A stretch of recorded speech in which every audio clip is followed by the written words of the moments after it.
যেহেতু আমাদের সূত্র এবং কনসেপ্ট জানা শেষ, অর্থাৎ আমাদের টেস্ট এবং ওয়ানডে খেলা শেষ, এখন জাস্ট আমরা টি-20 মতো করে এই প্রশ্নগুলো সলভ করে দেব। তো দেখো, এই প্রশ্নগুলো সলভ করার জন্য আমাদের একটা উদ্দীপক দিয়ে রাখছে। উদ্দীপকে কি বলা হচ্ছে, এখানে দেখা যাচ্ছে আমাদের একটা চিত্র দেওয়া আছে। চিত্রে আমাদের একটা রড, এই রোদের মাঝে একটা বস্তু রয়েছে, এবিসিডি একটা বস্তু। এই বস্তুটার শেপ কেমন বলতে পারবা? এই বস্তুটা হচ্ছে আমাদের সিলিন্ডার আকৃতির। তো উদ্দীপকে বলা হচ্ছে পানিতে নিমজ্জিত থাকা বস্তুটির ব্যাসার্ধ হচ্ছে 2 সেন্টিমিটার। অর্থাৎ এই যে সিলিন্ডার, এই সিলিন্ডারের ভূমির ব্যাসার্ধ দিয়ে রাখছে আমাদের 2 সেন্টিমিটার, আর ভর দেওয়া আছে 10 কেজি, আর উচ্চতায় বা গভীরতা H1 = 6 মিটার। এই গভীরতা H1টা কি? পানির উপরিপৃষ্ঠ থেকে এই বস্তুর উপরিপৃষ্ঠের যে গভীরতা, এটা হচ্ছে 6 মিটার, আর H2 দিয়ে আছে 10 মিটার। অর্থাৎ আমাদের পানির উপরিপৃষ্ঠ থেকে এই বস্তুর নিচের পৃষ্ঠের যে গভীরতা, সেই গভীরতার মান হচ্ছে 10 মিটার। আর তরলের ঘনত্ব 1000 কেজি/মিটার কিউব। তো তরল যেহেতু পানি বলাই ছিল, আমাদের যদি ঘনত্ব দেওয়া না থাকতো তা আমাদের মনে রাখা লাগবে পানির ঘনত্ব কত। পানির ঘনত্ব হচ্ছে 1000 কেজি/মিটার কিউব। তো পরীক্ষার প্রশ্নে পানির ঘনত্ব দেওয়া থাকতেও পারে, নাও দেওয়া থাকতে পারে। দেওয়া থাকলে তো ভালো, আর না দেওয়া থাকলে তোমাদের মানটা মুখস্থ করে রাখা লাগবে। তাহলে প্রথম প্রশ্নে বলছে নিম্নজিত বস্তুটির উপরের পৃষ্ঠে চাপের মান কত। তার মানে এই যে বস্তুটা, এই বস্তুটার এই উপরের পৃষ্ঠে কি পরিমাণ চাপ প্রযুক্ত হচ্ছে, সেই চাপের মানটা নির্ণয় করতে বলছে। তো আমরা যদি 1 নম্বর প্রশ্নের সলিউশন নির্ণয় করি, তো দেখো আমরা সূত্রে বলছিলাম, চাপের সূত্র কি ছিল? আমরা বলছিলাম যে পানির উপরিপৃষ্ঠ থেকে যখনই নিচের দিকে যাওয়া হয়, আস্তে আস্তে চাপের পরিমাণ বাড়তে থাকে। তো পানির ক্ষেত্রে আমাদের চাপের সূত্র ছিল হচ্ছে P = H ρg। তো আমরা যদি উপরের পৃষ্ঠে প্রযুক্ত চাপের পরিমাণ P1 ধরি, তাহলে আমরা বলতে পারবো যে H1 ρg, যেখানে H1 হচ্ছে উপরিপৃষ্ঠ থেকে ওই বস্তুর উপরিপৃষ্ঠের মধ্যবর্তী গভীরতা বা দূরত্ব বলতে পারো, তবে গভীরতা বলাটাই বেটার। তাহলে H1 এর মান হচ্ছে 6 মিটার, আর আমাদের হচ্ছে রো এর মান, ঘনত্ব কত দেওয়া ছিল? ঘনত্ব হচ্ছে 1000। আমরা বলছিলাম এই সূত্রের ক্ষেত্রে ঘনত্ব কিসের হবে? পানির হবে। আর জি এর মান কত? জি এর মান হচ্ছে 9.8। তাহলে আমি যদি এই মানটা ক্যালকুলেটরে হিসাব করি, তাহলে আমরা হিসাব করলে পাবো হচ্ছে 6 × 1000 × হচ্ছে 9.8। তাহলে হিসাব করলে মান পাওয়া যাচ্ছে 58,800। তাহলে এখান থেকে আমাদের মান আসলে কত? 58,800। চাপের একক কি? প্যাসকেল। তো দেখো, চাপের অনেকগুলো একক রয়েছে, কিন্তু আমাদের জেনারেলি চাপের এসে একক হচ্ছে দুইটা, একটা হচ্ছে প্যাসকেল আর একটা হচ্ছে নিউটন মিটার ইনভার্স 2। তো 1 প্যাসকেলও যে কথা, 1 নিউটন মিটার স্কয়ার 2 একই কথা। এখানে একটা প্রশ্ন আসে তোমাদের জেনারেলি, যে তোমাদের যদি বলে যে 5 প্যাসকেল বলতে কি বোঝো, এটা ব্যাখ্যা করতে বলে অনেক সময় খ নম্বরে, যে 5 প্যাসকেল বলতে কি বোঝা যায়। তো খ নম্বর যদি এই জাতীয় প্রশ্ন করে, তাহলে এটাকে আগে ইয়াতে ভেঙে নেবা, নিউটন পার মিটার স্কয়ার ভেঙে নেবা। তাহলে 5 newton per metre square. 1 pascal যদি 1 নিউটন মিটার ইনভার্স 2 হয়, তাহলে 5 প্যাসকেলে 5 নিউটন মিটার ইনভার্স 2 হবে। এখন দেখো, আমরা জানি P = কি? F/A। তো আমরা যদি হচ্ছে 5 নিউটন উপরে রাখি, আর বলের এককটা কি? বলের একক হচ্ছে নিউটন, আর ক্ষেত্রফল একক হচ্ছে আমাদের মিটার স্কয়ার। তো দেখো, আমাদের যেহেতু 5 নিউটন পার মিটার স্কয়ার লাগবে, তাহলে আমি এখানে 5 রেখে দিলাম, আর নিচে 1 রেখে দিলাম। তাহলে এটাকে তো আমি কি লিখতে পারবো? পরের লাইনে এটাকে আমি লিখতে পারবো হচ্ছে 5 নিউটন মিটার ইনভার্স 2। জাস্ট আমরা এইটাকেই ব্যাখ্যা করব। তো দেখো, আমাদের এই যদি বলে আমাদের কোনো একটা বস্তুর উপর প্রযুক্ত চাপের পরিমাণ 5 প্যাসকেল, এটা বলতে কি বোঝায়? তাহলে আমরা বলবো 1 মিটার স্কয়ার ক্ষেত্রফল বিশিষ্ট কোনো বস্তুর উপর যদি 5 নিউটন বল প্রযুক্ত হয়, তাহলে যে পরিমাণ চাপ অনুভব হবে, ওই চাপের মান হচ্ছে 5 প্যাসকেল। অথবা কেউ যদি চাও যে আমি এভাবে লিখবো, যে উপরে আমি 25 নিউটন দেবো, আর নিচে হচ্ছে 5 মিটার স্কয়ার দেবো। তো এই ক্ষেত্রে বলা যায় যে 5 মিটার স্কয়ার ক্ষেত্রফল বিশিষ্ট কোনো বস্তুর উপর যদি 25 নিউটন বল প্রযুক্ত হয়, তাহলে যে পরিমাণ চাপ অনুভূত হয়, সেই চাপটা হচ্ছে আমাদের 5 প্যাসকেল। তবে এটার সাথে এটা বলাই ভালো যে সবসময় আমাদের নিচে যেটা থাকবে সেটাকে 1 মিটার স্কয়ার ধরলেই আমাদের হচ্ছে অ্যান্সার বলাটা বা প্রশ্ন সলভ করাটা ইজি হয়ে যায়। তাহলে এখানে আমরা কি বলছিলাম, যে 5 প্যাসকেল বলতে কি বোঝায়? 1 মিটার স্কয়ার ক্ষেত্রফল বিশিষ্ট কোনো বস্তুর উপর যদি 5 নিউটন বল প্রযুক্ত হয়, তাহলে ওই বস্তু যে পরিমাণ চাপ অনুভব করে, সেই চাপের মান হচ্ছে 5 প্যাসকেল। ওকে, এখন তোমরা বলতে পারো যে চাপের কি আরও কোনো একক আছে? চাপের আরও একক রয়েছে। চাপের একক রয়েছে, বার রয়েছে। যদি সম্পর্কগুলো দেখো, তাহলে সম্পর্ক এরকম যে একটা একক রয়েছে অ্যাটমসফিয়ার। তো অ্যাটমসফিয়ার থেকে আমরা সম্পর্কগুলো নিই। 1 অ্যাটমসফিয়ার = আমাদের 101 325 এত প্যাসকেল। অর্থাৎ আমরা যে অ্যাটমসফিয়ারিক প্রেশার বলি আর কি, যে আমাদের বায়ুর সাধারণ চাপ কত? বায়ুর সাধারণ চাপ হচ্ছে 1 অ্যাটমসফিয়ার। তো এই 1 অ্যাটমসফিয়ার বলতে আমাদের কী বোঝায়? 1 অ্যাটমসফিয়ার বলতে গেলে 101 325 এত প্যাসকেল চাপ বোঝায়। এটাকে আমরা কিলো প্যাসকেলে প্রকাশ করা যায়, 101.325 কিলো প্যাসকেল। তো এটা তো 325 বলা ভুল, 325 বলা সঠিক। আর এটা সমান হবে 760 মিলিমিটার মার্কারি।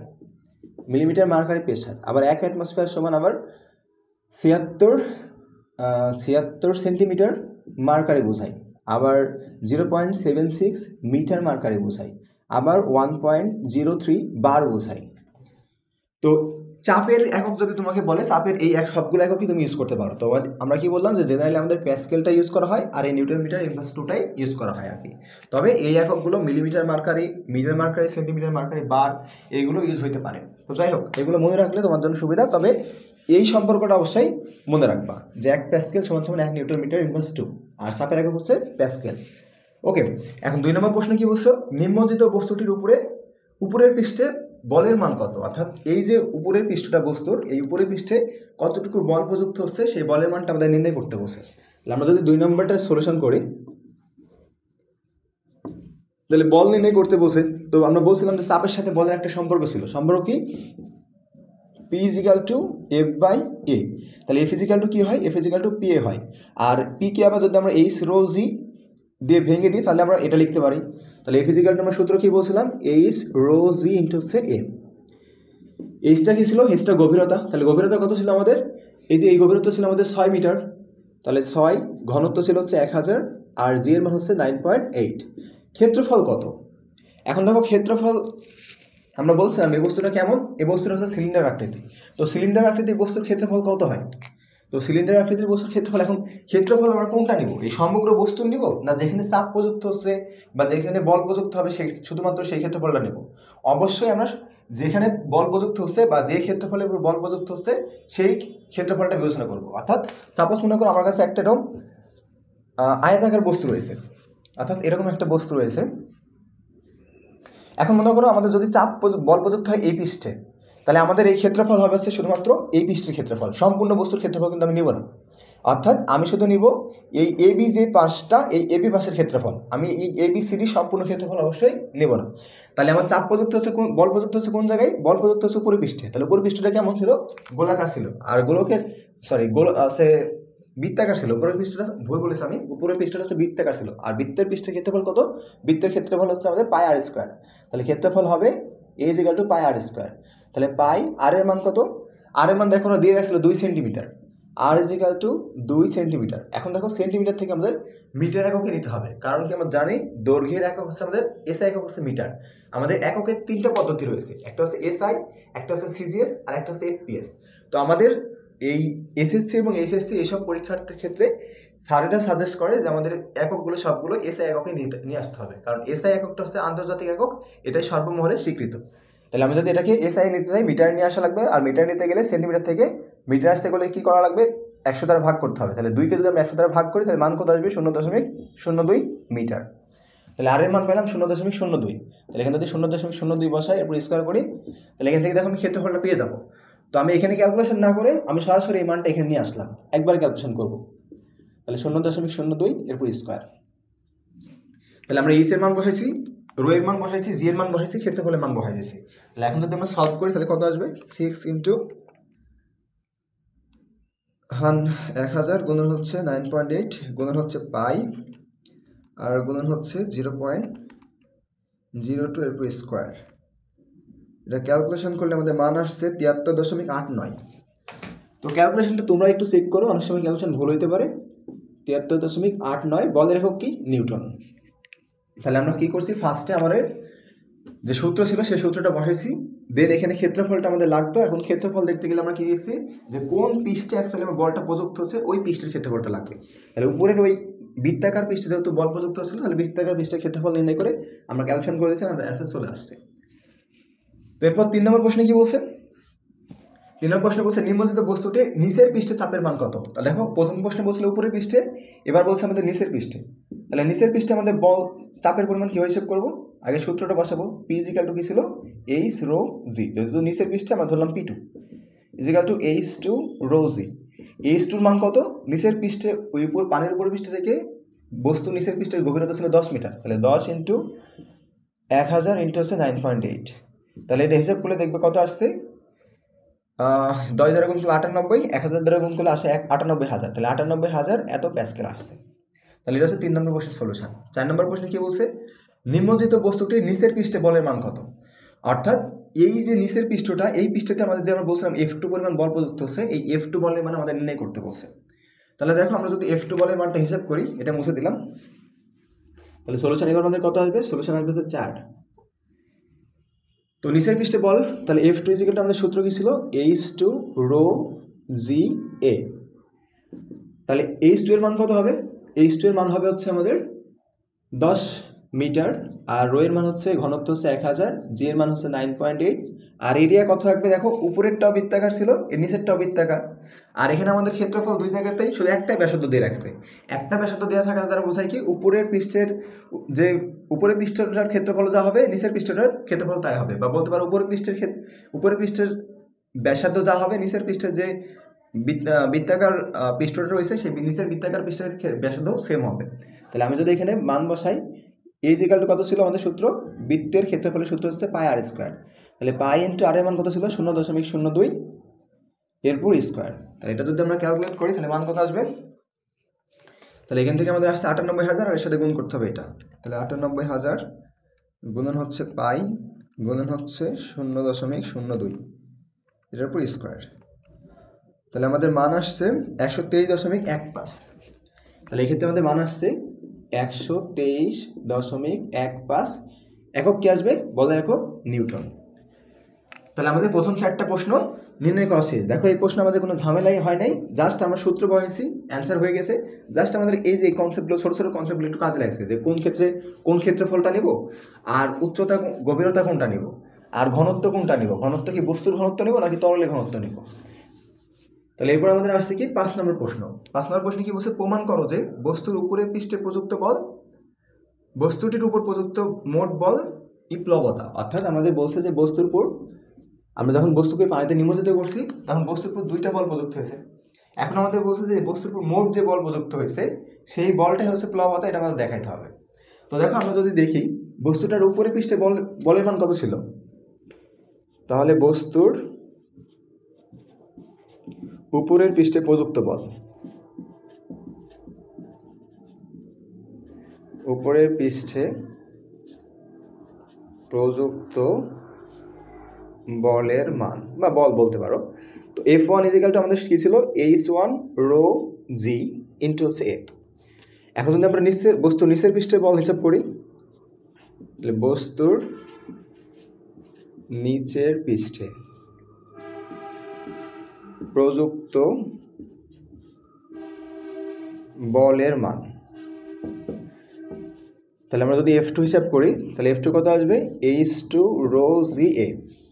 এখন দেখো এই বস্তুটার উপর, এবিসিডি বস্তুর উপর থেকে একটা বল প্রযুক্ত হচ্ছে নিচের দিকে, আর নিচ থেকে একটা বল প্রযুক্ত হচ্ছে উপরের দিকে।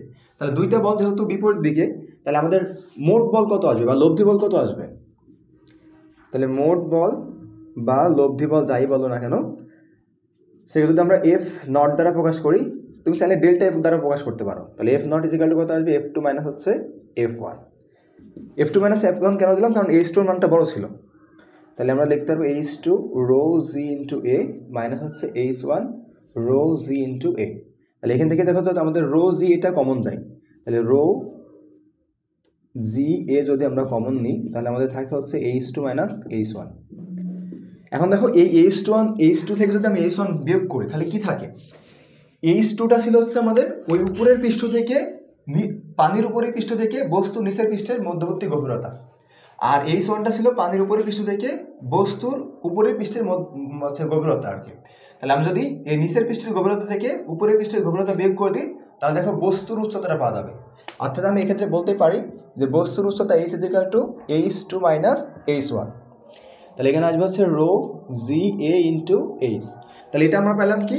এটা পাইলাম হচ্ছে আমার বস্তুর উপর প্রযুক্ত মোট বল। এখন আমাদের বলছে মোট বলটা প্লবতার সমান এটা দেখাতে হবে। তো তুমি চাইলে এটা মান নির্ণয় করে রাখতে পারো। তাহলে এটা মান কত আসবে?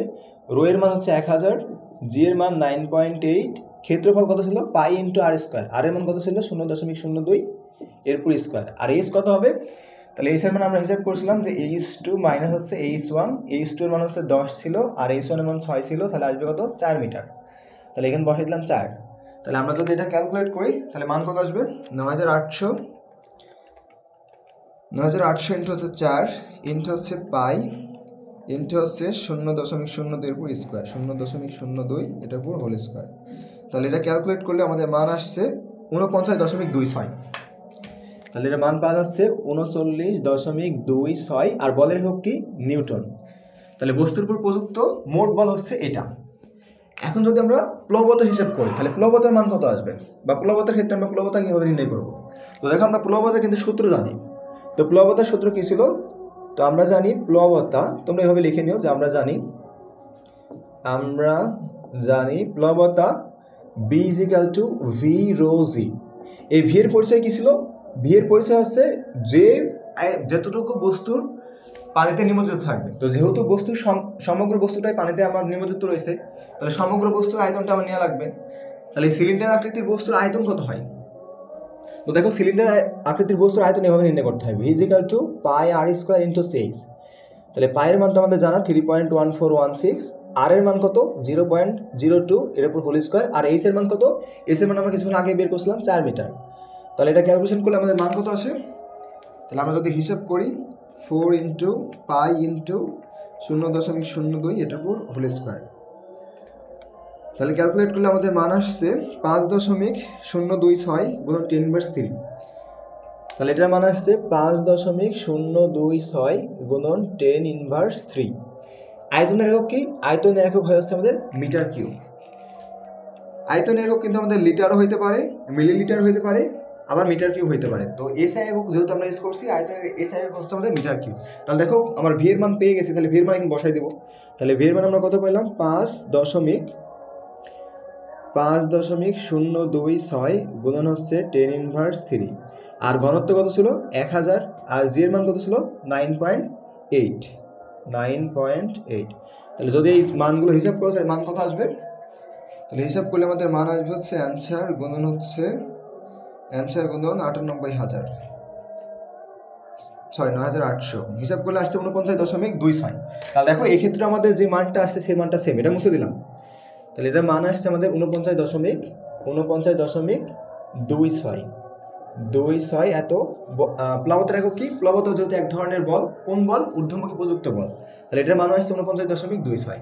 তাহলে আমরা দেখলাম যে আমাদের মোট বল যেটা, সেটাই হচ্ছে আমাদের কি? প্লাবতা বল। তাহলে আমরা বলবো যে অতএব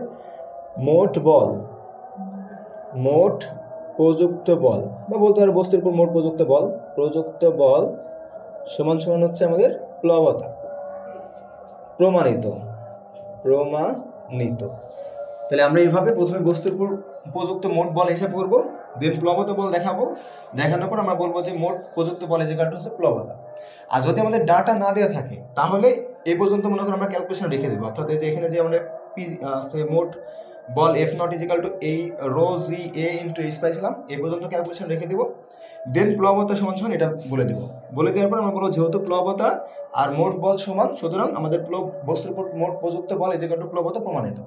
তাহলে যদি ডাটা দেওয়া থাকে বা মান দেওয়া থাকে, মান বসাই দিয়ে প্রমাণ করে দেবো। আর যদি মান দেওয়া না থাকে তাহলে এই পর্যন্ত রাখবো এখানে, আর এক্ষেত্রে এই পর্যন্ত দিয়ে আমাদের অ্যান্সার শেষ করে দেবো। তো এরপর আসে আমাদের 6 নম্বর প্রশ্নে। তাহলে আমরা কি বলছিলাম যে প্লবতা হিসাব করার জন্য যতটুকু বস্তু পানির সাথে কন্ট্যাক্টে থাকবে বা পানিতে যতটুকু বস্তু থাকবে ততটুকুই আয়তন নিতে হবে। যদি সম্পূর্ণ বস্তুটাই পানিতে নিমজ্জিত থাকে তাহলে সম্পূর্ণ আয়তন নিব, আর যদি বস্তুর আংশিক অংশ পানিতে থাকে তাহলে আংশিকের আয়তন নিতে হবে। আচ্ছা, এখন যদি আমাদের সাপোজ একটা প্রশ্ন এখানে বলছে যে বস্তুকে 6 নম্বর প্রশ্ন, বস্তুর উপর প্রযুক্ত প্লবতা বলের হিসাব করো। দেখো প্লবতা বল আমরা কি বলে হিসাব করছিলাম যে প্লবতা বল বি ইকুয়াল টু কি ছিল আমাদের? প্লবতা বল B equal to V rho g. V এর মান কত ছিল? Pi r square h into হচ্ছে 1000 গুণন হচ্ছে কত? 9.8। হিসাব করে আমাদের মান কত আসছিল? 49.26 আসছিল। তো যেহেতু এটা হিসাব করছে এই জন্য আমরা মনে করি শর্টকাট দিয়ে দিলাম আর কি। এটা 6 নম্বর প্রশ্ন। আচ্ছা, যদি এই প্রশ্নটাই যদি এরকম থাকতো, মনে করো বস্তুটার অর্ধেক অংশ পানিতে রয়েছে, বা মনে করো 1/3 পানিতে রয়েছে, অর্থাৎ আমাদের মনে করো একটা বস্তু দিয়ে রাখছে, এই বস্তুর কিছু আয়তন পানিতে রয়েছে আর কিছু আয়তন মনে করো উপরে রয়েছে। বস্তুটা সিলিন্ডার আকৃতি, সব কিছু সেম রয়েছে, শুধুমাত্র বলা আছে যে বস্তুর হচ্ছে H prime is equal two 2h/3। এই এতটুকু অংশ পানিতে রয়েছে, অর্থাৎ সম্পূর্ণ উচ্চতার মধ্যে 2/3 পানিতে রয়েছে আর 1/3 পানির উপরে রয়েছে। তাহলে এই ক্ষেত্রে আমরা প্লবতা হিসাব করতে গেলে প্লবতার মান কত আসতো? তাহলে এই ক্ষেত্রে তো আমার সম্পূর্ণ বস্তুটা পানিতে নিমজ্জিত নাই, আছে কতটুকু? 2/3।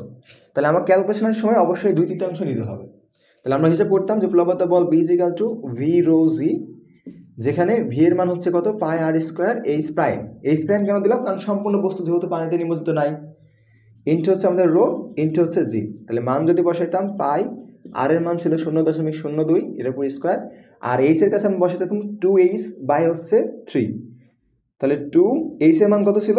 এইচ এর মান ছিল আমাদের 4 মিটার, তাহলে 4/3 ইন্টু হচ্ছে রো এর মান 1000 ইন্টু হচ্ছে জি এর মান 9.8। এটা ক্যালকুলেশন করে দিলে আমাদের অ্যান্সার চলে আসতো। এবারটা আমরা কেন দিলাম?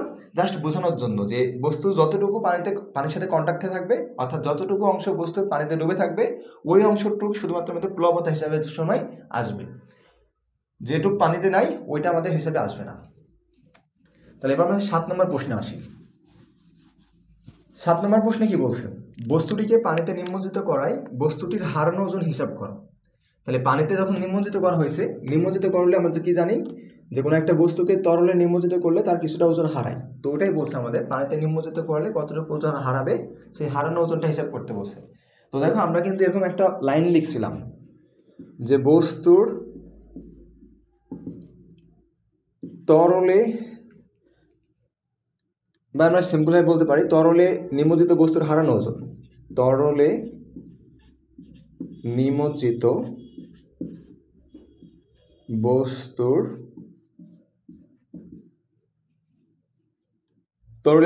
বস্তুর হারানো ওজন। তো যদি তোমাদের বিষয়টা মনে থাকে, দেখো আমার এটা সময় লেখা ছিল হচ্ছে প্লবতা, অর্থাৎ প্লবতাটাই হচ্ছে বস্তুর তরলে হারানো ওজন। তাহলে আমরা জাস্ট কী করবো? প্লবতার সূত্র কী ছিল? ভি রো জি। তাহলে যেহেতু সম্পূর্ণ বস্তু ডুবে ছিল, তাহলে আমরা এখানে কী বসাবো? পাই। সূত্র কী ছিল? ভি এর সূত্র হচ্ছে সিলিন্ডার আকৃতির বস্তুর আয়তনের সূত্র হচ্ছে পাই আর স্কোয়ার এইচ ইন্টু হচ্ছে রো জি। জাস্ট মান বসাই দিয়ে আমাদের অ্যান্সার চলে আসবে। পাই আর এর মান 0.02, এটার উপর হোল স্কোয়ার, এইচ এর মান হচ্ছে আমাদের ছিল 4, রো এর মান ছিল আমাদের 1000, আর জি এর মান ছিল 9.8। এটা ক্যালকুলেশন করলে আমরা কত পাইছিলাম? 49.26 এত নিউটন পাইছিলাম। তো দেখো আমাদের অ্যান্সার কিন্তু সেম, কিন্তু আমাদের প্রশ্নের প্যাটার্নটা আলাদা। তো এই প্যাটার্নগুলো আমাদের বুঝতে হবে যে আসলে প্রশ্নে কি বলছে, আমাদের থেকে কি চাচ্ছে। আমরা বলছিলাম যে আর্কিমিডিসের ম্যাথগুলো অনেক ইজি, জাস্ট আমাদের বুঝতে হবে যে বিষয়টা আমাদের থেকে কি চাচ্ছে। যদি এটা বুঝতে পারি তাহলে ম্যাথের 60% মনে করে কভার হয়ে যাবে।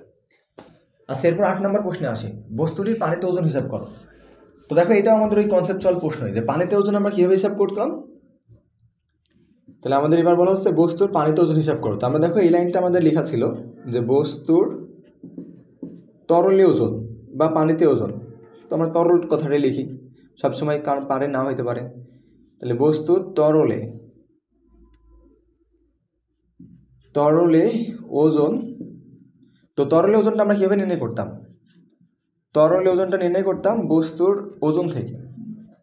বস্তুর ওজন থেকে আমরা কী করতাম? প্লবতাটা বিয়োগ করে দিতাম। প্লবতা বিয়োগ করতাম। বস্তুর ওজন কীভাবে হিসাব করি? তো আমাদের বস্তুর ওজন ছিল W is equal two mg। তাহলে বস্তুর ওজন হচ্ছে আমাদের mg, আর প্লবতা আমাদের কত? ভি রো জি। কোন ভি? বস্তুর আয়তন। বস্তু যদি সম্পূর্ণ পানিতে নিমজ্জিত অবস্থা আছে তাহলে সম্পূর্ণ আয়তন। তাহলে দেখো আমরা দেখুন মান বসাই, এম এর মান কত দেওয়া ছিল? 10, জি এর মান হচ্ছে 9.8, আর ভি কত ছিল? ভি এর সূত্র আমরা বসাইছিলাম যে pi r square h into rho into হচ্ছে জি। তাহলে আমরা যদি মান হিসাব করি তাহলে এখানে আসে 98, আর এটা যদি আমরা হিসাব করি ডাটাগুলো আগে বসাই নিই, পাই ইন্টু 0.02, এটা হোল স্কোয়ার। এইচ এর মান কত ছিল? এইচ এর মান ছিল আমাদের 4 মিটার। 4 মিটার কীভাবে পেয়েছিলাম? এটা হচ্ছে 10 মিটার আর এটা ছিল আমাদের 6 মিটার। এই 10 মিটার থেকে 6 মিটার বিয়োগ করলেই আমাদের এই ভিতরে 4 মিটার পাওয়া যায়। ইন্টু হচ্ছে আমাদের 1000 ইন্টু হচ্ছে 9.8। তো আমরা দেখি এটা হিসাব করলে মান কত আসে। তাহলে আমরা যদি হিসাব করি 9800 গুণন 4, 4 গুণন 9800 গুণন হচ্ছে পাই গুণন হচ্ছে 0.02, এটার উপর হোল স্কোয়ার। তাহলে মান আসে হচ্ছে 49.26। তাহলে এটার মান আমাদের আসছে 49.26, সামনে ছিল 98। তাহলে বিয়োগ করলে আমাদের মান কত আসবে? 49 দুগুণে 98 আসে, তার মানে 48 পয়েন্ট সামথিং আসবে আর কি। 98 মাইনাস অ্যান্সার 48.74 মতো আসছে। তাহলে 48.74 7.4, এটা হচ্ছে আমাদের অ্যান্সার। তাহলে বস্তুর হারানো ওজন কত? এই বস্তুর হারানো ওজন হচ্ছে 48.74। অর্থাৎ আমরা যে 10 কেজি ভরের বস্তু ছিল, ওই বস্তুর ওজন কত পাইছিলাম আমরা? 98 নিউটন। তাহলে 98 নিউটন ওজনের বস্তুটাকে যখন আমরা তরলে নিমজ্জিত করছি, নিমজ্জিত করার ফলে তার ওজন দেখাচ্ছে কত? 48.74 নিউটন। আর বাকিটা কি হয়েছে? হারায় গেছে। কতটুকু হারায়? প্লবতার সমান হারায়। তাহলে 8 নম্বর আশা করছি বুঝতে পারছো। এরপর 9 নম্বর প্রশ্নে কি বলছে? বস্তুটিকে পানিতে নিমজ্জিত করলে তা আর্কিমিডিসের নীতিকে সমর্থন করে না। করবে কিনা সেটা আমাদের দেখাইতে জিজ্ঞেস করছে আমাদের থেকে। তাহলে একটা বস্তুকে পানিতে নিমজ্জিত করলে, বা এই বস্তুটাকে যদি পানিতে নিমজ্জিত করা হয়েছে যেহেতু, তাহলে নিমজ্জিত করলে সেটা আর্কিমিডিসের নীতিকে মান্য করে কিনা আমাদের থেকে সেটা জিজ্ঞাসছে। তাহলে দেখো, আগে জানতে হবে আর্কিমিডিসের নীতিটা কি ছিল। তো আমরা এই প্রথমেই একদম দেখাই দিয়েছিলাম আর্কিমিডিসের নীতিটা কি ছিল জানো? যে কোনো বস্তুকে তরলে নিমজ্জিত করা হলে বস্তু কর্তৃক অপসারিত তরলের ওজন বস্তুর হারানো ওজনের সমান। তাহলে আমার হারানো ওজনটা যে অপসারিত তরলের ওজনের সমান হবে, এটা দেখা দিতে পারলেই কাহিনী শেষ। তাহলে দেখো, বস্তু কর্তৃক অপসারিত তরলের ওজন কত হবে এটা আগে নির্ণয় করি। বস্তু কর্তৃক অপসারিত তরলের ওজন, অপসারিত তরলের ওজন। তো বস্তু কর্তৃক অপসারিত তরলের ওজন কত হবে? তো ওজন ডাব্লিউ ইকুয়ালটা আমরা জানি এমজি। এখন দেখো এম ইকুয়ালটা আমরা জানি রো ভি ইন্টু হচ্ছে জি। এখন রো এর মান তো যেহেতু তরলের ওজন হিসাব করছি, তাহলে তরলের ঘনত্ব আমার দেওয়া ছিল 1000 বসলাম। ভি কত নিব? তো দেখো, বস্তু কর্তৃক অপসারিত মানে বস্তুর কত আয়তন, মানে তরলটা অপসারিত হবে কতটুকু পরিমাণ? বস্তুর যতটুকু পরিমাণ অংশ পানির মধ্যে আছে বা তরলের মধ্যে আছে ততটুকু পরিমাণ। তো বস্তুর সম্পূর্ণ অংশটাই পানির মধ্যে আছে, তার মানে সম্পূর্ণ বস্তুর আয়তনের জন্যই পানিটা অপসারিত হয়েছে। তাহলে এখানে আমাদের আয়তনটা কত হবে? সম্পূর্ণ বস্তুর আয়তনটাই হবে। তো বস্তু যেহেতু সিলিন্ডার ছিল, সম্পূর্ণ বস্তুর আয়তন কত হবে? পাই আর স্কোয়ার ইন্টু হচ্ছে এইচ। আর জি এর মান তো 9.8। তাহলে পরের লাইনে মান বসাই। আর এর মান ছিল 0.02, এটার উপর হোল স্কোয়ার। এইচ এর মান কত ছিল? 4, আর জি এর মান ছিল 9.8। তো দেখো আমরা হিসাব করে কত পাইছিলাম? 49.26 এত নিউটন পাইছিলাম। তাহলে এটা হচ্ছে আমাদের কি? বস্তু কর্তৃক অপসারিত তরলের ওজন। এখন আমাদের হিসাব করতে হবে কি, যে আমরা নীতি কি ছিল? বস্তু কর্তৃক অপসারিত তরলের ওজন বস্তুর হারানো ওজনের সমান। তাহলে এখন হারানো ওজন সমান বের করতে হবে। তাহলে হারানো ওজনটা কত? বস্তুর হারানো ওজন। তো আমাদের ওই কনসেপ্টে কী লেখা ছিল? 11 স্টার দিয়ে কী লিখছিলাম আমরা? বস্তুর হারানো ওজন ইজ ইকুয়াল টু প্লবতা। তাহলে আমরা জাস্ট এখন প্লবতাটা হিসাব করবো। প্লবতা কী ছিল? ভি রো জি। তাহলে ভি কতটুকু? যদি সম্পূর্ণ বস্তু পানিতে আসে তাহলে সম্পূর্ণ বস্তুর আয়তনই হবে পাই আর স্কোয়ার এইচ ইন্টু হচ্ছে রো ইন্টু হচ্ছে জি। তাহলে পাই আর এর মান আমাদের কত আসবে? 0.02, এটার উপর স্কোয়ার। তারপরে এইচ এর মান ছিল আমাদের 4 মিটার, ঘনত্ব হচ্ছে 1000, আর জি এর মান 9.8। এটা হিসাব করলে আমাদের এই মানটাই আসবে, কারণ আমরা অনেকবার হিসাব করছি। এটা 49.26 নিউটন। তাহলে দেখা গেল অপসারিত তরল ওজনও যা আসছে আমাদের, বস্তুর হারানো ওজনটাও তাই আসছে। তাহলে আমাদের এটা বলছিল যে আর্কিমিডিসের নীতিকে সমর্থন করে কিনা। তাহলে আমরা এখন বলবো যে যেহেতু বস্তু কর্তৃক অপসারিত তরলের ওজন, বস্তু কর্তৃক অপসারিত তরলের ওজন, তরলের ধরছে না, নিচে লিখি, তরলের ওজন ইজ ইকুয়াল টু বস্তুর হারানো ওজন, বস্তুর হারানো ওজন। সুতরাং এটি আর্কিমিডিসের নীতিকে সমর্থন করে। সুতরাং এটি আর্কিমিডিসের নীতিকে সমর্থন করে। আর্কিমিডিসের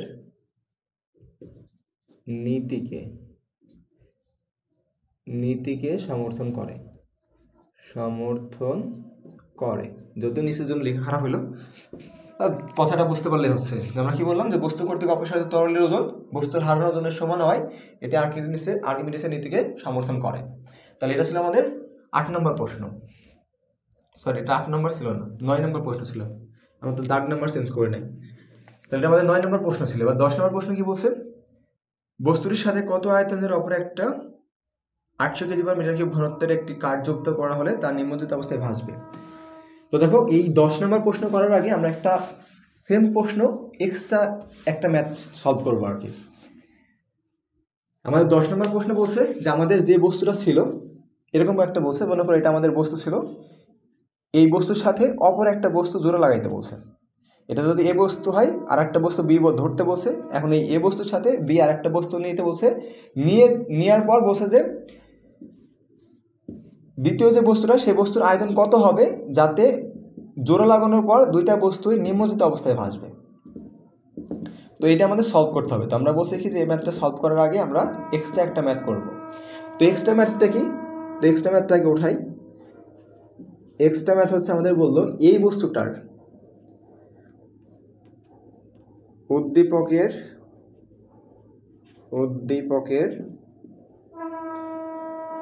বস্তুটির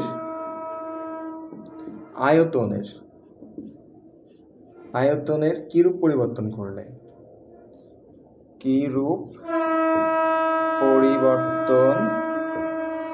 করা হলে তা নিমজ্জিত অবস্থায় ভাসবে।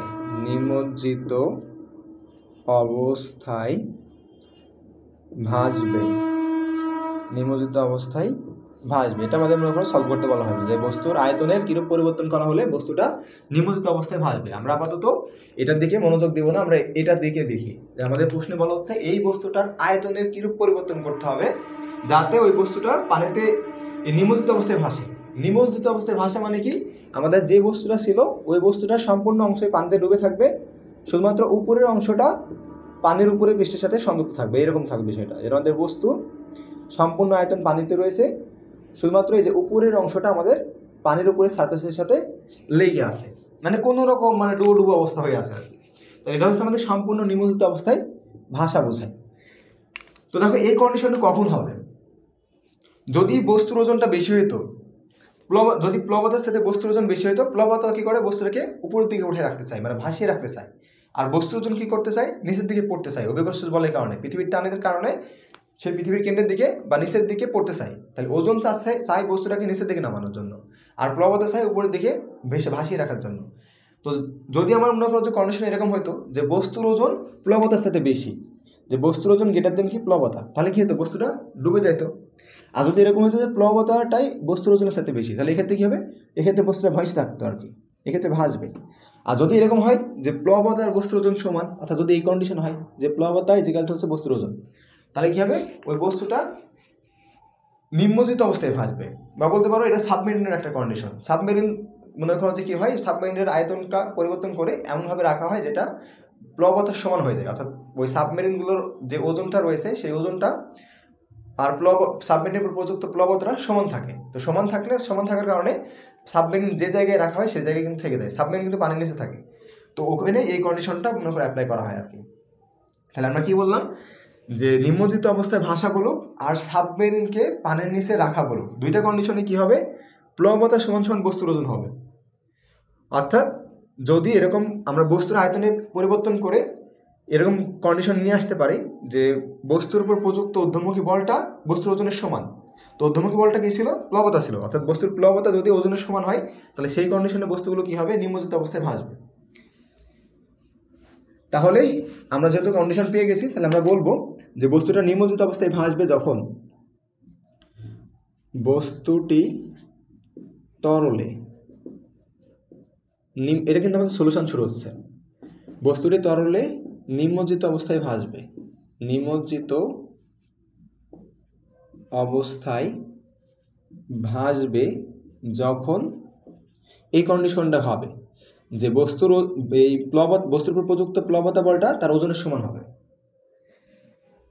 তাহলে এখন দেখো প্লবতার সমান আমরা কি জানি ভি রো জি, আর ওজন ডাব্লিউ ইকুয়াল টু কি জানি এম জি। দুই পাশ থেকে জি জি ক্যান্সেল করতে পারি, তাহলে শুধু থাকে কি ভি রো আর এর পাশে থাকে হচ্ছে এম। এখন দেখো বস্তুর ভরের তো কোনো পরিবর্তন হবে না, আমাদের শুধু বলছে আয়তনের পরিবর্তন করতে।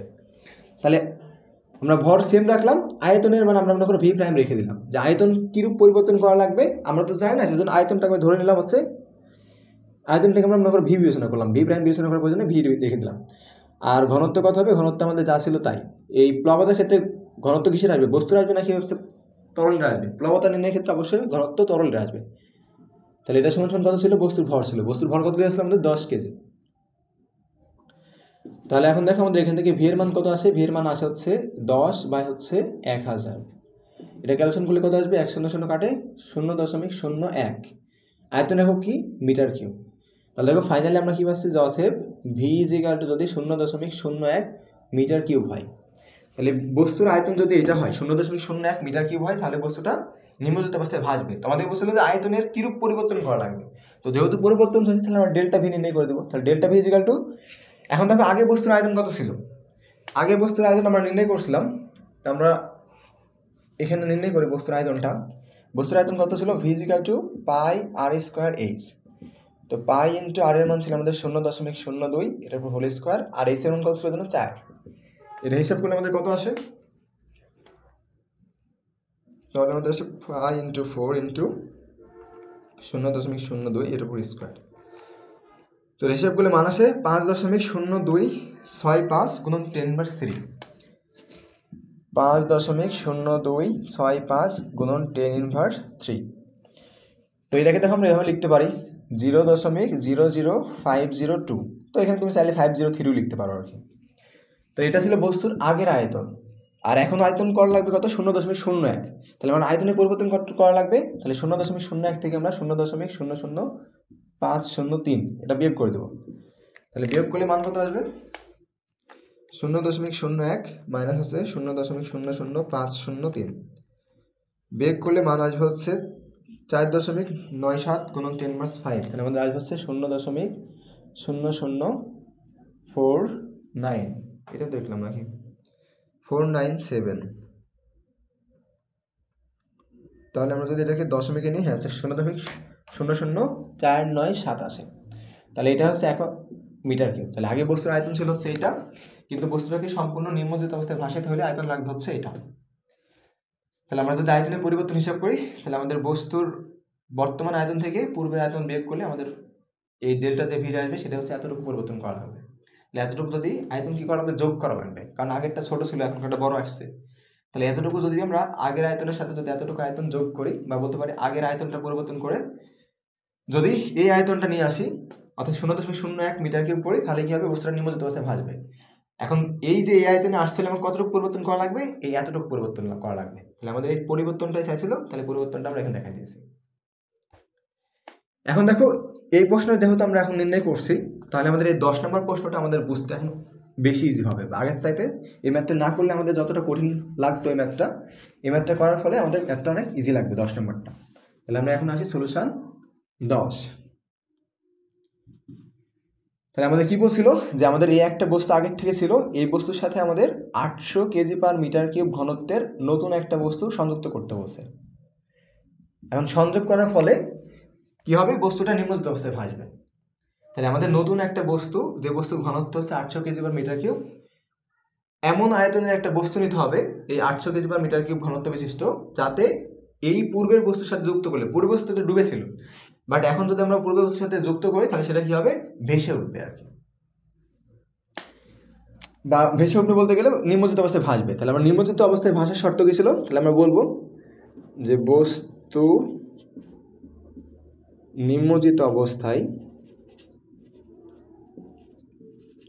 ভাসার শর্ত, বা বলতে পারো বস্তু নিম্নজিত অবস্থায় ভাসার শর্ত কী ছিল, শর্ত হচ্ছে তার বুয়েন্সি ফোর্সটা অবশ্যই তার ওজনের সমান হইতে হবে। তাহলে বুয়েন্সি ফোর্স কী ছিল, প্লবতা বল V rho g is equal to m g, দুই পাশ থেকে জি জি ক্যান্সেল, তাহলে এই পাশে থাকে আমাদের ভি রো, আর এই পাশে থাকে হচ্ছে এম। এখন দেখো আমাদের বস্তু কিন্তু দুইটা, তাহলে আমাদের এই যে এই এমটা কিন্তু দুইটা বস্তু থেকে আসছে, একটা হচ্ছে পূর্বের বস্তু আর একটা হচ্ছে পরের বস্তু। পূর্বের বস্তুর ভর তো আমার 10 কেজি দেওয়া আছে, কিন্তু পরের বস্তুর ভর আমরা জানা নাই। তাহলে এমটা আমরা কীভাবে হিসাব করবো, দ্বিতীয় বস্তুর ভর কিন্তু আমার দেওয়া নাই, কিন্তু আমরা কি জানি, ভর এম ইজ ইকুয়াল টু ঘনত্ব ইন্টু আয়তন। তাহলে ঘনত্ব কিন্তু আমার দিয়ে রেখেছে, ঘনত্ব কত 800, আর আয়তনের মান তো আমাদের নির্ণয় করতে বলছে, তাহলে আয়তন ভি। তাহলে দ্বিতীয় বস্তুর ভরের কাছে আমরা কি লিখবো, 800 ইন্টু ভি লিখবো। তাহলে এর হচ্ছে এমের মান, তাহলে এমের মানটা এখানে বসাই দিলাম। তাহলে এমের মান কী ছিল আমাদের 10 প্লাস হচ্ছে 800 ইন্টু হচ্ছে ভি, আর জি তো ক্যান্সেল হয়ে গেছে। আর এই পাশে যে আয়তনটা আছে, এখন দেখো এই আয়তনটা কিসের আয়তন, এটা হচ্ছে আমাদের প্লবতা হিসাব করার জন্য প্রয়োজনীয় আয়তন। তাহলে আমি এই ক্ষেত্রে প্লবতার মান হিসাব করতে গেলে আয়তন কত হবে, একটা বস্তুর আয়তন হবে নাকি দুইটা বস্তুর আয়তন হবে? যেহেতু দুইটা বস্তু একসাথে পানিতে নিমজ্জিত অবস্থায় ভাসছে, তাহলে দুইটা বস্তুর কারণেই পানিটা অপসারিত হয়েছে, তাহলে আমার দুইটা বস্তুর আয়তনটা নিতে হবে। তাহলে দেখো এক্ষেত্রে আমরা বলতে পারি যে আমার অ্যাকচুয়ালি ভিটা হবে V is equal to V1 plus V2। তো আগের V1 তো আমরা জানি, আগের V1 কোনটা ছিল, যে এটা ছিল। তাহলে V1 এর মান ছিল 0.00503, আর এর সাথে নতুন যে বস্তুর আয়তন সেটা আমরা যেহেতু ভি ধরছি, তাহলে এই ভিটা আমাদের জানা নাই। তাহলে V is equal to V1 plus V2, আর V1 এর মান আমাদের আগে দেওয়া ছিল এটা, আর নতুন যে বস্তুটা সেই বস্তুর আয়তন জানা নাই, সেটা আমরা কি ধরছিলাম, ভি ধরছিলাম, তো এখানে রেখে দিলাম। তাহলে দেখো পরের লাইন আমরা লিখতে পারি ভি এর কাছে 0.00503 প্লাস হচ্ছে ভি, আর রো এর মান কত, রো হচ্ছে ঘনত্ব, কিসের ঘনত্ব, তরলের ঘনত্ব, যেহেতু তরলের নিমজ্জিত আছে, তাহলে তরলের ঘনত্ব আমাদের আসলে 1000। আর ডান পাশে আমাদের কত হবে, ডান পাশে আমাদের যা ছিল তাই, অর্থাৎ 10 প্লাস 800 ভি ধরবেন না, আমরা নিচে লিখলাম যে সমান সমান 10 প্লাস 800 ভি। তাহলে দেখো 1000 যদি উপরেরটাকে গুণ করি তাহলে হবে হচ্ছে 5.03 এত, প্লাস হচ্ছে আমাদের 1000 ভি, আর এখানে 10 প্লাস হচ্ছে আমাদের 800 ভি। এই 800টাকে এ পাশে নিয়ে আসলাম, এর 5.03টা ওই পাশে পার করে দিলাম। তাহলে আমরা কি করছি, এটাকে এ পাশে নিয়ে আসতে যাচ্ছি, আর এই যে এইটাকে ওই পাশে পাঠিয়ে দিতে চাচ্ছি। তাহলে দেখো 1000 ভি, সরি 100 হয়ে গেছে, 1000 ভি মাইনাস হচ্ছে 800 ভি সমান সমান 10 মাইনাস 5.03। তাহলে এই পাশে থাকে আমাদের 200 ভি, আর ডান পাশে থাকবে হচ্ছে 4.97। তাহলে ফাইনালি আমরা ভি এর মান কত আসে, ভি ইজিক্যাল টু 4.97 ভাগ হচ্ছে কি 200। তাহলে 200 দ্বারা ভাগ করলে কত পাওয়া যাবে, 4.97 ভাগ হচ্ছে 200, তাহলে মান আসবে 0.02485, 0.02485, ঠিক আছে তো, 0.02485, ঠিক আছে। তাহলে আয়তনের একক কি, আমরা জানি আয়তনের এস একক হচ্ছে মিটার কিউব। তাহলে আমাদের দ্বিতীয় যে বস্তুটা, সেই দ্বিতীয় বস্তুর আয়তন যদি 0.02485 এত মিটার কিউব হয়, এবং ওই দ্বিতীয় বস্তুটা যদি আমি পানি প্রথম বস্তুর সাথে একসাথে যুক্ত করি, এই যুক্ত করে যদি পানিতে আমরা নিমজ্জিত করি, তাহলে দেখা যাবে বস্তু দুটা কী হচ্ছে, নিমজ্জিত অবস্থায় ভাসতে শুরু করছে। তাহলে আশা করছি এই 20 ম্যাথটা আমরা বুঝতে পারছো, 10 নম্বর ম্যাথটা। এখন দেখো আমাদের আর একটা ম্যাথ রয়েছে, 12 নম্বর যে ম্যাথটা, এটা অ্যাকচুয়ালি আমাদের কনসেপ্ট, ওইটা আমাদের এমসিকিউতে জিজ্ঞেস করতে পারে বা আমাদের খ নম্বরে জিজ্ঞেস করতে পারে আর কি। কারণ ওই ম্যাথটা একটু কনসেপ্ট, আর যদি তুমি ম্যাথ সলভ করতে যাও তাহলে তোমাকে মনে করো যে একটু হার্ড লেভেলে যাইতে হবে। তোমাদের এই সময় এসএসসিতে এই হার্ড লেভেল দিবে না, আমরা জাস্ট কনসেপ্টটা জানবো আর কি। তাহলে আমাদের 11 নম্বর প্রশ্ন, 11 নম্বর প্রশ্নে কি বলছে, একটি বস্তুর 2/5 অংশ নদীর পানিতে ভাসমান ছিল, বস্তুটি ভাসতে ভাসতে সাগরের পানিতে পতিত হলো, ওই বস্তুটির কত অংশ ভাসমান থাকবে। তার মানে বিষয়টা এরকম, আমরা জানি কি নদী যে সাগরে মিলিত হয়, তো ধরলাম যে মনে করো এটা আমাদের সাগর ছিল, এই একটা নদী মনে করো আসছে, আইসে কি হয়েছে, নদীর পানিটা সাগরের পানির সাথে মিলিত হয়েছে। তো এই যে মনে করো একটা কাঠ, এই কাঠের মনে করো কিছু অংশ বেশি ছিল পানিতে ছিল, কিছু অংশ মনে করো পানির উপরে ছিল। এখন এই কাঠটা যখন ভাসতে ভাসতে মনে করো আমাদের সমুদ্রে পড়বে, তখন এই কাঠটার কত অংশ বেশি থাকবে আর কত অংশ ডুবে থাকবে সেটা আমাদের বের করতে বসে। যে কাঠটা যখন সাগরে পতিত হবে, সাগরের পানিতে পতিত হলে ওই বস্তুর কত অংশ ভাসমান থাকবে। তো দেখো এই প্রশ্নগুলো আমাদের অনেক ইজি। তাহলে আমরা আগে দেখবো যে বস্তুর কত অংশ ভাসমান ছিল। তো নদীতে বস্তুর 2/5, আমি যদি বস্তুর মোট আয়তন ভি ধরি, তাহলে মোট আয়তনের 2/5 অংশ নদীতে ভাসমান ছিল। এইটুকু ভাসিত ছিল কোথায়, নদীতে। তাহলে 2/5 অংশ নদীর পানিতে ভাসমান ছিল, তাহলে নদীর পানিতে ডুবে ছিল কতটুকু, তাহলে ডুবে ছিল হচ্ছে আমরা ডুবে থাকা পরিমাণটা হিসাব করি, তাহলে আমরা ধরলাম সেটা হচ্ছে V5। তাহলে ডুবে থাকা অংশ হবে হচ্ছে টোটাল আয়তন হচ্ছে ভি, তার থেকে ভেসে থাকা অংশটা বাদ দিয়ে দেবো। তাহলে বাদ দিলে দেখো ভি কমন নিয়ে নিলে আমাদের কী থাকে, ভি কমন নিলে এখানে থাকে 1 আর এখানে থাকে 2/5।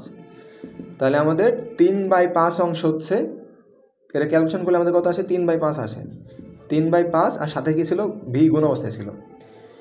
তার মানে আমি বলতে পারি যে 3V/5 এই অংশটা পানিতে নিমজ্জিত অবস্থায় আসছে, অর্থাৎ নদীর পানিতে যখন বস্তুটা ছিল তখন বস্তুটা 3/5 অংশ পানির মধ্যে নিমজ্জিত ছিল। এটা কিন্তু ভাসমান ছিল, এটাতে ক্যালকুলেশন করলে কিন্তু আমাদের ম্যাথ ভুল আসবে, কারণ আমরা যে মানে মানটা ক্যালকুলেশন করি সব কিছু হচ্ছে পানিতে কতটুকু আজ নিমজ্জিত ছিল সেটা নিয়ে আর কি। তাহলে নদীর পানিতে ভাসমান ছিল 2/5 অংশ, আমরা ক্যালকুলেশন করে পাইলাম যে ওই বস্তুটার 3/5 অংশ পানিতে ডুবে আছে। অর্থাৎ এরকম কন্ডিশন, যেটা যদি আমার নদীর পানি হয়, একটা যদি বস্তু হয়, তার 2/3 অংশ ভেসে আছে আর 3/5 অংশ, এই 3/5 অংশ পানির নিচে নিমজ্জিত অবস্থা আছে বা ডুবে আছে। এখন বলছে যে এটা যখন সমুদ্রের পানি যাবে তখন তার কত অংশ ভেসে থাকবে। তাহলে এখন দেখো আমাদের সমুদ্রের পানিতে যদি ভেসে থাকা অংশ নির্ণয় করি, সমুদ্রের পানিতে, তো দেখো সমুদ্রের পানিতে আমরা কি বললাম যে ভেসে থাকা অংশটা আমরা জেনারেলি এই সূত্রের মাধ্যমে নির্ণয় করতে পারি না। সূত্রের মাধ্যমে কোনটা নির্ণয় করি? ডুবে থাকা অংশটা নির্ণয় করি। তাহলে আগে ডুবে থাকা অংশটা নির্ণয় করব। সমুদ্রের পানিতে ডুবে থাকা অংশ, ডুবে থাকা বস্তুর আয়তন বা দায়িত্ব বলতে পারো, বস্তুর আয়তন। তো আমরা ধরলাম সেটা হচ্ছে ভি এস দিলেও পারো, ভি ট্রিপল নট দিলেও পারো, যা ইচ্ছা দিলাম। তো আমরা ভি ট্রিপল নট দিলাম। তো V triple nought is equal to হবে কি? রো বাই রো ইন্টু হচ্ছে আমাদের ভি। তো দেখো রো বাই রো এই দুইটার পরিচয়টা মনে রাখবা। এর নিচে যেটা থাকবে সেটা হচ্ছে সমুদ্রের, তাহলে এটা হচ্ছে আমাদের রো অফ সি, আর উপরের একটা হচ্ছে রিভারের। তো এইভাবে মনে রাখতে পারো যে নদী থেকে ভেসে ভেসে সাগরে গেছে, সাগরে পড়ে গেছে। তাহলে পড়ে গেছে মানে কি? আমার নিচে থাকবে। তাহলে আগে উপরে কি থাকবে? উপরে বা আগে থাকবে নদীরটা, কারণ নদীতে বস্তু ছিল। আর পরে কোথায় গেছে? পরে গেছে হচ্ছে সাগরে। তাহলে আগে নদী পরে সাগর। এইটা হচ্ছে আমাদের ভি। এই ভিটা কোন ভি? নদীর পানিতে যতটুকু ভেসে ছিল সেই ভি। তার মানে বলবে হচ্ছে ভি ডাবল প্রাইম। তাহলে দেখো নদীর পানির ঘনত্ব কত? নদীর জেনারেলি মিঠা পানি হয়, যদি ঘনত্ব না দেওয়া থাকে তাহলে নদীর পানির ঘনত্ব ধরবো হচ্ছে আমাদের 1000।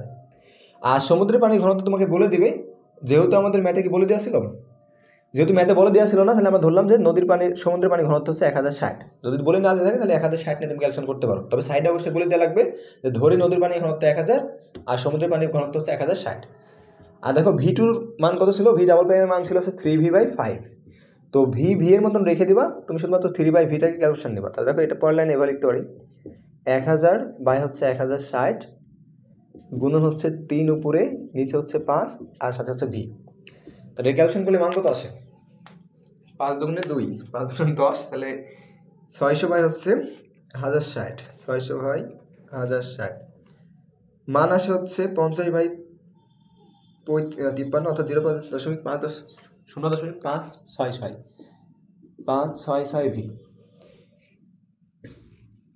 তো দেখো আমাদের এইটা পাওয়া যাচ্ছে 0.566 অফ ভি। এটা যদি আমি শতকরা পরিমাণ হিসাব করতে চাই তাহলে শতকরা পরিমাণ হিসাব করতে পারো। তো আমরা এখানে রেখে দিলাম।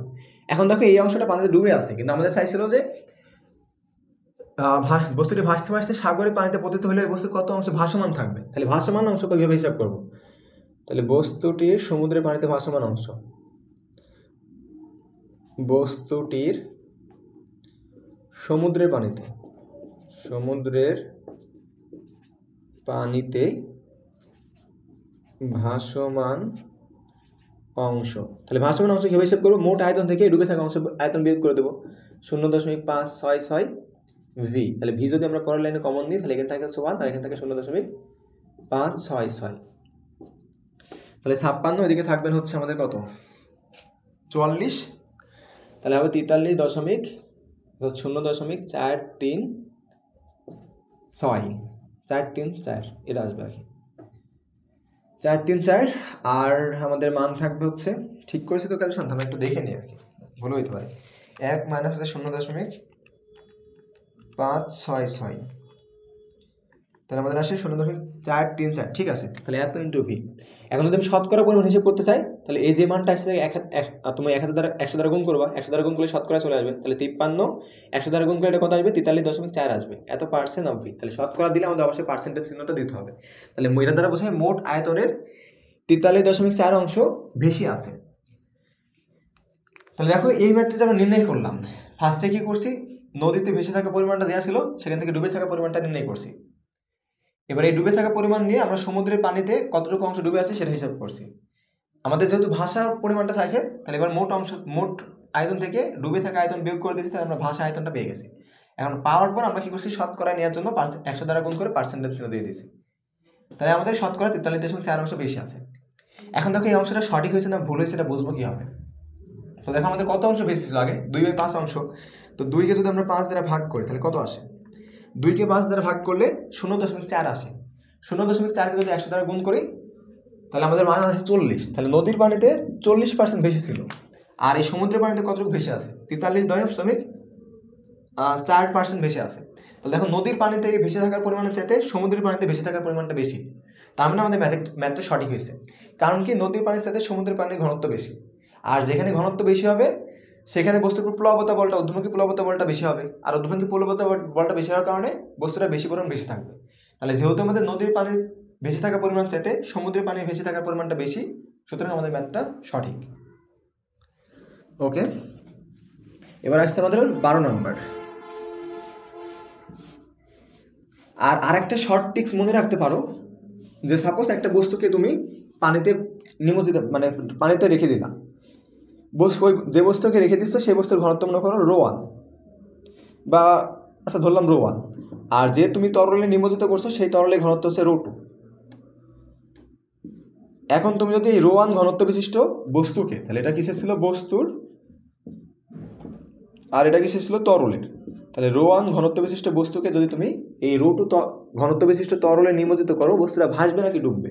তো যদি এরকম কন্ডিশন হয় যে ρ1 > হচ্ছে ρ2, তার মানে বস্তুর ঘনত্বটা তরলের ঘনত্বের সাথে বেশি, তাহলে সেই ক্ষেত্রে বস্তু ডুবে যাবে। এটা কিন্তু হয়ে যাচ্ছে, তাহলে ডুবে যাবে। আর যদি এরকম কন্ডিশন হয় যে এই বস্তুর ঘনত্বটা তরলের ঘনত্বের সাথে কম, তাহলে বস্তুটা ভেসে থাকবে, তাহলে ভেসে থাকবে। আর যদি কন্ডিশন এরকম হয় যে ρ1 = ρ2, তাহলে বস্তুটা কী থাকবে? নিমজ্জিত অবস্থায় ভাসবে, নিমজ্জিত অবস্থায় ভাসমান থাকবে। এই তিনটা কন্ডিশন মনে রাখো, ভাসমান থাকবে। এখন লাস্টে আমাদের 12 নম্বর একটা প্রশ্ন বলছে যে এক খণ্ড বরফের 11/12 অংশ পানিতে নিমজ্জিত আছে, বরফ গলে পানিতে পরিণত হলে পাত্রের পানির উচ্চতা কিরূপ পরিবর্তন ঘটবে?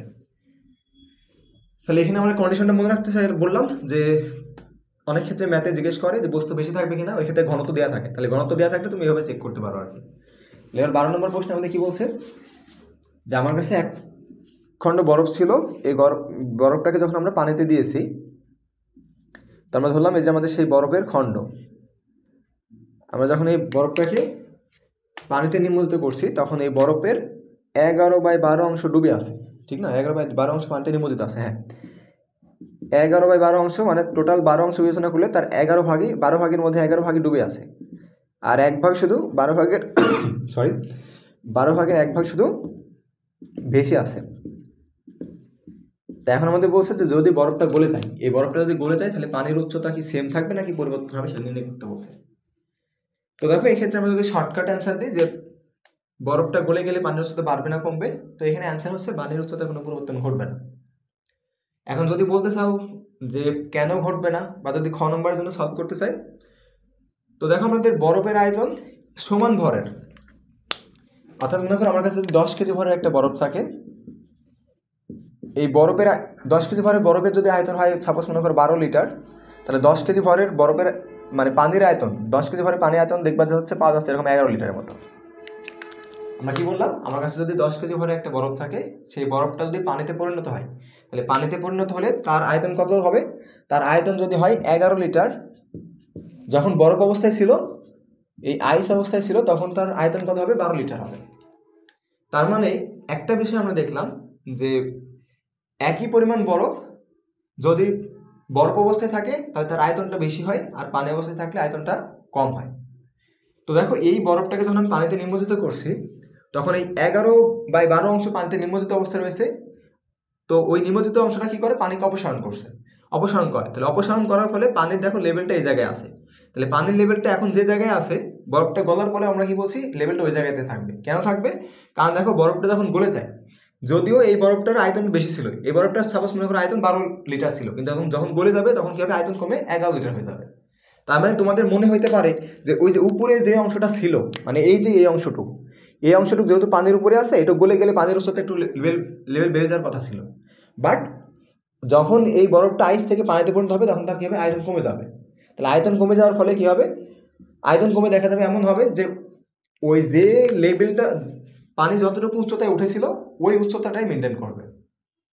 তাহলে আমরা কি বললাম যে পানির আমাদের সাধারণ কনসেপ্টে মনে হতে পারে যে যেহেতু 11/12 অংশ পানির ভেতরে রয়েছে বরফের, আর 1/12 অংশ উপরে রয়েছে, ওই 1/12 অংশ যখন গলে যাবে তখন মনে হয় পানির লেভেল বেড়ে যাওয়ার কথা ছিল, বা বেড়ে যাওয়ার হয়তো বা বাড়তে পারে আর কি, এটা আমাদের মনে হইতে পারে। বাট বাড়বে না, কিসের জন্য বাড়বে না? কারণ বরফের সময় একটা নির্দিষ্ট ঘরের বরফের আয়তন যা হয়, ওই বরফটা যখন গলে যায় তখন ওই বরফ হতে যে পানিটা পাওয়া যায় সেই পানির আয়তনটা বরফের আয়তনের সাথে কম হয়। তাহলে এই বরফটা যখন গলে পানিতে পরিণত হবে তখন তার আয়তন কমে যাবে। তাহলে আয়তন কম হওয়ার কারণে পানির যে উচ্চতা ছিল সেই উচ্চতার আর নতুন কোনো পরিবর্তন হবে না। তো সবশেষে আমি আশা করছি তোমরা এই আর্কিমিডিসের কনসেপ্টগুলো প্লাস সূত্রগুলো আর সূত্র আর কনসেপ্টের উপর ভিত্তি করে আমরা কীভাবে ম্যাথগুলো সলভ করছি সেই ম্যাথগুলো বুঝতে পারছো। এরপরে যদি কোনো প্রবলেম থাকে অবশ্যই কমেন্টে জানাতে পারো আর কি। তো সামনে যেহেতু আর সময় কম রয়েছে, 3 মাসের মতো সময় রয়েছে, এই 3 মাসে সময়টা তুমি অ্যাপ্রোপ্রিয়েটভাবে ইউজ করো এবং মন দিয়ে পড়াশোনা করো। আর নেক্সট ভিডিও আসা পর্যন্ত সবাই ভালো থাকো। আল্লাহ হাফেজ।